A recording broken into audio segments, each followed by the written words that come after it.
Quitters Incorporated. Need to quit smoking? We've got you. We have a 98% success rate. And don't you worry, even that 2%, never pick up a cigarette again. Hi, Shell. And hello to all you other wonderful waiters watching. So this one was a polarizing one. Quitters Inc. I don't know what I was expecting going into this, because I genuinely thought, based off the title, it was a like this little company that's based off quitting things. Like, oh, I'll quit that job. Okay, I'll start this job and quit that too. No, no, no, no, no, no, no, no, no, no. This is about quitting smoking. Yeah, we open at an airport. Morrison is just sat at a bar in an airport, and he catches somebody out of the corner of his eye, and he recognises him. I know that guy. And he calls over to him. What was it, Jimmy McCann? He just goes over and starts up a conversation with him. They just talk about how they've gotten on with their lives, going from one particular work setting that they used to work in, and how Jimmy's life has gone so far, and that he's quit smoking. He even notices that Morrison kind of looks at his in distaste and tries to put it out, but Morrison knows that he's going to be lighting that again within 30 seconds. He has a problem. He's got a smoking problem. But Jimmy doesn't, because he quit successfully, and hands him a business card of Quitters Incorporated. Oh boy. But as I was like partially through this story, I was like, how would anybody hand over that business card willingly to another person? Is beyond me. But let's get into it. My goodness. There was that lovely tagline, "They changed my life." More like threatened it. Oh boy, yikes. Because apparently he had marital problems, he had issues in other places, but since he quit smoking, everything's improved. He even spoke about how he gained weight, but then he's lost it quite a bit since then. And that does actually come back, by the way. That bit is important for one little detail.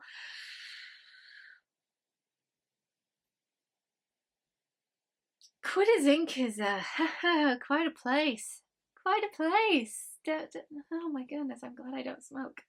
So a bit of time goes by and he doesn't think much of it. He's put the business card in his wallet, but he hasn't really... He's just forgotten about it until it just falls out of his wallet whilst at a bar, at a different bar with a work colleague. And he's like, oh, looks at the address. This is like not too far away, actually. It's just a few blocks away. So he goes and lets it roll just to see just to go get the lay of the land, I guess. Just to see what happens. Can they actually cure him? It's just an initial interview where they just take down his details, the name of his wife, the name of his son, but he does not divulge the school that his son goes to, which very smart, because no, you don't give that information up whatsoever. No, no, no. Safety of children, etc. But there's also that added thing of he doesn't want to give the school name because Alvin is in a special particular school, and this is another byproduct of the time it's written in, because the R word is used. And I do know that there's a lot of controversy over the ebook, that people have found that words have been changed in their ebook copies of King's older stories because of this reason. I have a very old copy, so I don't get the updated terms. So yeah, we have that aspect to it, which does come into it later. It is a slightly relevant as part of what Critters Inc. does. After the interview, they set an appointment for his first treatment the very next day. He comes back to the room. The room is pretty much bland. There's only a desk and 2 chairs, a window with a green curtain. Only this time he comes into the room on his day of treatment.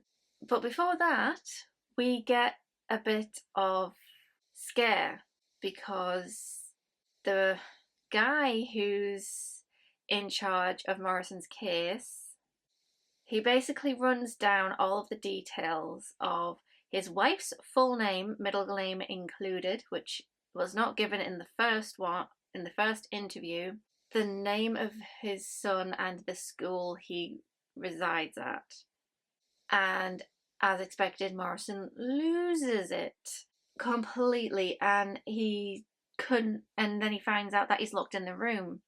The guy in charge of his case, and yes, I have forgotten the name. I literally just read it and I can't for the life of me. I know it begins with a D. Can I just call him Dick? No, I can't call evil guy Dick because that's the name of our protagonist, Dick Morrison. Why did Richard become Dick? I will never understand that. Anyways, the guy in charge of Morrison's case is telling him to come to the window. Just give this a little chance. Don't worry. None of the information will be divulged whatsoever. It's all confidential. But please step up to the glass. And there's kind of no choice but to just keep going. So he does. The curtain opens and there is a bunny. I'm just going to make this stand up just because we like bunnies. We like bunnies. So there is a bunny in the other room just eating some pellets, and the guy presses a button and the bunny begins to hop. Morrison tells him to stop electrocuting the bunny because he's smart enough to tell what has just gone on. The floor is electrocuted and the bunny is being punished for eating the pellets. And so Morrison is saying, what, are you just going to stick me in this room every time I have a smoke? And the evil dude says, no. It's for your wife. Oh, ho, ho. So this whole thing, it would turn sinister to proper gangster in one sentence. Oh boy. This sadistic guy is smiling pleasantly, even took pleasure in beating the packet of cigarettes that he had on him to a pulp and crumbling it up in his fingers. So, yeah, we have been given the list of rules. The first offence, his wife goes in the room that the bunny was in for 30 seconds and Morrison has to watch. The second offence, he has to go in the room. Third offence, they both go in the room. Fourth offence, his son gets a visit from a guy, and the man in charge of his case literally says the most chilling line about his son won't understand what is going on. He will know he's in pain because his dad did a bad thing. Oh, that is just pure evil. It is pure evil to no, haha. We then get a little bit of a montage of the next few months where he's just going through the motions. He doesn't have a cigarette, but he's told his wife he's quit, but she's like laughing, saying, oh, you'll be on them back by 5, but thank you for doing it anyway. It much appreciated. She's very happy that he's quit smoking, which kind of comes back in a weird way, by the way. I'm just gonna say that she dismantles the story quite a bit, but he's kind of thinking to himself, yeah, you have no idea how serious I am, and I cannot tell you how serious I am. Oh my goodness. He even notices a man in a blue suit every morning now, and he notices that he's under surveillance. Like, he was promised that He's not going to be under he's going to be under constant surveillance 18 hours a day, but he doesn't know which 18. Yeah, but if he breaks the rules, he's going to be on a 24-hour surveillance for a bit. It's not great. I think it's about 3 months when he's stuck in traffic after going so long without a cigarette because the risks are just too big. Because, yikes. He's got past the initial craving. He's got past the initial hurdles that you would get. And yeah, he gets stuck in traffic. And so he kind of just finds half a packet in his glove box and takes a puff, and it did not taste good. By the third puff, he does extinguish it. He does not like it. He's coughing. He does not taste nice. No. Even despite the stressful traffic jam, he can't take a smoke. But he did take it nonetheless, and that's his first offence. Yeah. So he kind of comes home to an empty house. The phone rings, and it's the guy who threatened. And the guy who threatened him about the consequences, and he's like saying, "Could you come in by let's say 5? Come in by 5. We'll sort this out. We have your wife. Yes, we do. Yes. Oh boy, God." There's this big buff dude with a gun making sure that Morrison enters the room when he arrives and not attack the guy who's gonna be running the case. Again, I still can't remember his name. But, jeez, he's got to watch his wife in the room for 30 seconds, and it's the most uncomfortable 30 seconds of his life. And then he's got to, this very horrible realization that he's got to now explain the whole thing to her. The guy running the case, "Oh, don't worry, you'll be surprised." And I was certainly surprised and pulled out of the story that after he explained it to Cindy, she's literally not phased, because she's literally said that before he even explained anything, she was like, "Oh my God, I thought they were burglars, but then I thought they were going to rape me, and then they took me here. It was horrible." And then after the story completes, she's just like, "Oh, thank God for these people. They've freed you from your prison." What? That just pulled me right out. What the There is a screw loose in Cindy, or Stephen King lost his immediate ability to write people accurately, because that is not on. That is not on. Oh, because she went from a home abduction, going through the motion of thoughts, going, "Oh no, something bad's gonna happen to me." Then they electrocute her, and this is her response. No! This story was good up until that point. This story was tense because this story was on point. Oh, there was because Cindy. Cindy, what the hell, Cindy? No.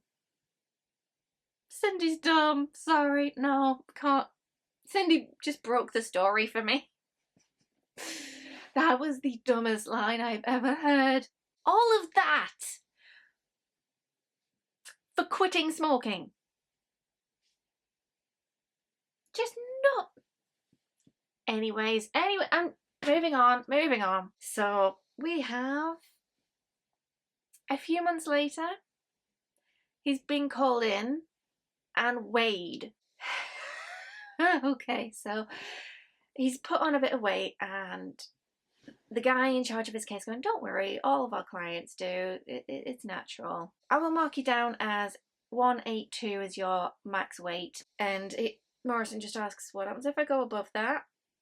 "Then we'll come after your wife and cut off her finger." "Oh, just that, really?" Immediately I'm pulled back into the, what the hell kind of this company's doing this, that it's just like, this is insane, but I'm still gripped. There was also this amazing line where he visits his son, like, I think it was just before the first incident, where he's like embracing his son, and it feels less of a burden to him. And there's this amazing line that came from it. The best line of the whole story for me was about love and how the romantics. Oh, well, I'm just going to read it. Donati, that's his name. Okay. Hugging his son tightly, realizing that Donati and his colleagues had so critically realized before him, love is the most precious drug of all. Let the romantics debate its existence. Pragmatists accept it and use it. Because this whole thing is that Quitters Inc. is run by pragmatists. And it's constantly repeated, like during the interview and the first treatment, that they are pragmatists and they're going to be effective. And this is effective. And for good reason. You can't go to the cops because they'll come after the wife. Yeah, so they have the unbelievable power of threat behind them, which, yeah, one way of quitting smoking. And now they're controlling his weight. So at that point, I genuinely thought that the reason why he was given that business card was because there would be also like a threat or maybe a get out of jail free card. Just recommend us to another person, yeah, and you get to not lose your foot or something like that. Still want your sex life? Well, we'll not cut it off if you give a card away. I don't know, something along those lines. Something along those lines. I genuinely thought that was how it was going to be. No, there was nothing. There was nothing. This whole company does not do advertisements whatsoever. It's all word of mouth. And there's no incentive whatsoever. Like, Morrison literally just puts the card down for his friend who was complaining about it, and it's just like, oh yeah, they changed my life. They are controlling his life. He is held hostage. His whole life is a hostage situation now, and it is a lifelong sentence. He even meets up with Jimmy McCann in the last few paragraphs, and it's just like, as he's shaking the hand of Jimmy, his wife, he notices that she's missing a finger because Jimmy wasn't able to keep his weight down from the conversation at the very beginning, as we learned. Yeah, they are controlling his smoking and his weight gain, and it is yeah, there's no out. There is no out. That is a panic situation. Like, there is no out on that. That's where the story ends. Is they're just meeting up by chance with Jimmy, and yeah, oh goodness. So this story was a good one. I did enjoy it, but it fell apart in two different places. Cindy just reacting like that and not like a normal person. You know, normal people would be, continuously going, how do we get out of this then? No, it's never brought up, never brought up. No, she never asks it. And then there's the nobody in their right mind would subject other people to this voluntarily with no incentive. It's, yeah. Unless it's a different form of brainwashing that I didn't quite get. I would not be surprised if this story came from the mind of somebody who was trying to quit smoking and found that everybody around them who wasn't smoking was a bit too smug. So it's a bit polarizing because it's good, but then it's like it falls apart in the two areas that I just could not. Damn it, Cindy! What the hell? React normally, please. Anyways, that's this week's short story. Oh, I'm so glad I don't freaking smoke. If you do smoke and you're trying to quit, maybe don't go to Quitters Inc. No, not worth it. Not worth it whatsoever. Nope. Opt out. That's a life sentence, and it's not gonna end well. So yeah, despite Cindy, I did enjoy it. It's fine. Quite horrific in a quite an unsettling way. Yeah. Bye, Shell. And bye to all you other wonderful waiters watching. Bye.